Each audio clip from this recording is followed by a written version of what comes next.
ingredients, meron tayong ditong beef sirloin, ginger, garlic, onion, bell pepper, soy sauce, honey, sesame seeds, paprika, cornstarch, black pepper, oyster sauce, at syempre, gagamit din tayo ng oil. Start na tayo magluto. Ngayon, imamarinate natin itong ating sirloin sa soy sauce.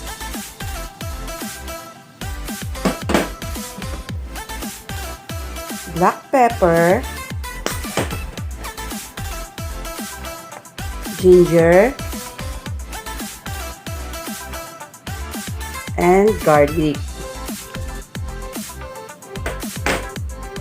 So, imamarinate natin to for 30 to 1 hour or overnight, mas maganda para kumapit yung flavor ng soy sauce.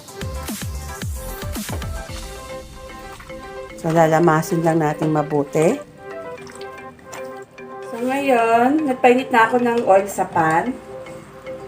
So, isi-sear lang natin itong sirloin.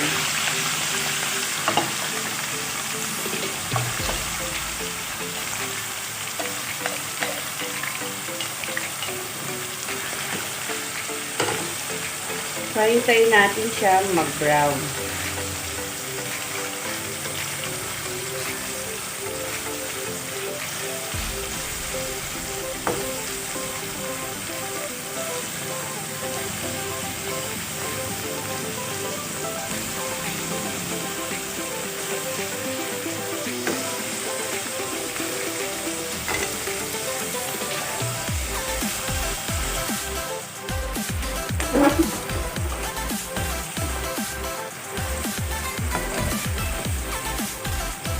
So, ngayon guys, hintayin na lang natin kumonti itong pinaka-sabaw or sauce nitong sirloin.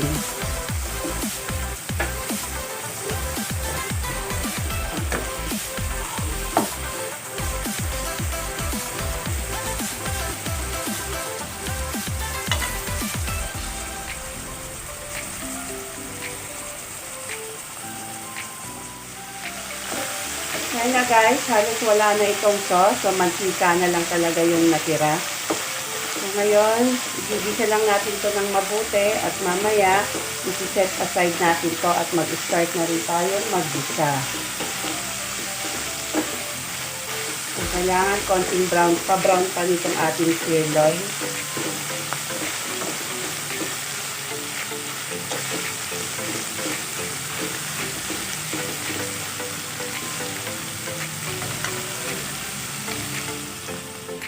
So na guys, luto na ang ating sirloin. So mag-start na tayong mag-gisa ng mga gulay. Or ng bell pepper. So, lagyan na natin itong ginger and garlic.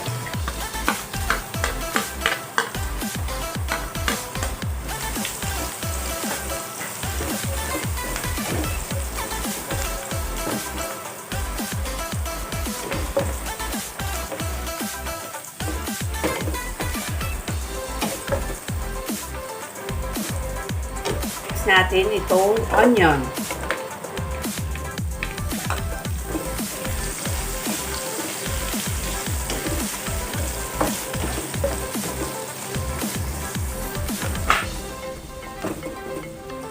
Then, after ng onion, itong bell pepper.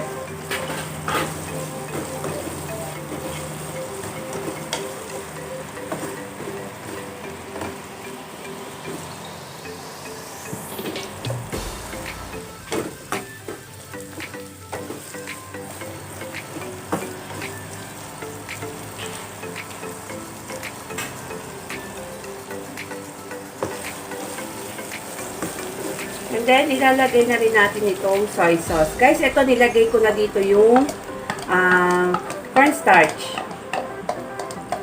Pinaghalo ko na sila.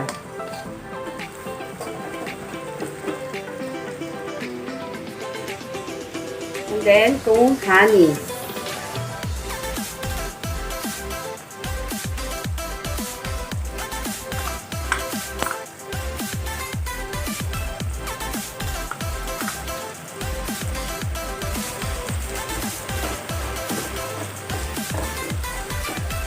And then, ilalagay na natin itong ginisa natin sirloin.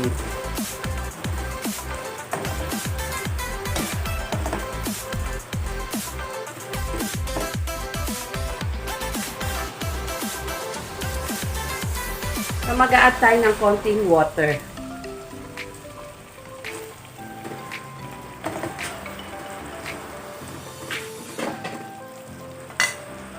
And then, mag-a-add ako ng black pepper,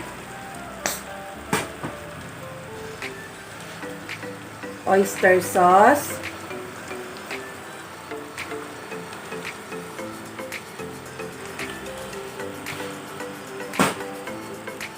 and paprika.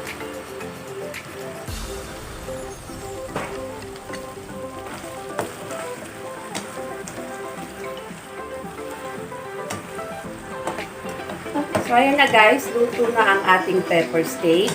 Kung nagustuhan nyo ang aking video, kayo ay mag-like, subscribe, at i-click ang notification bell. And please, don't forget to share. And please, paki-follow na rin ako guys sa aking Facebook fan page na Mama Jovz. Bye!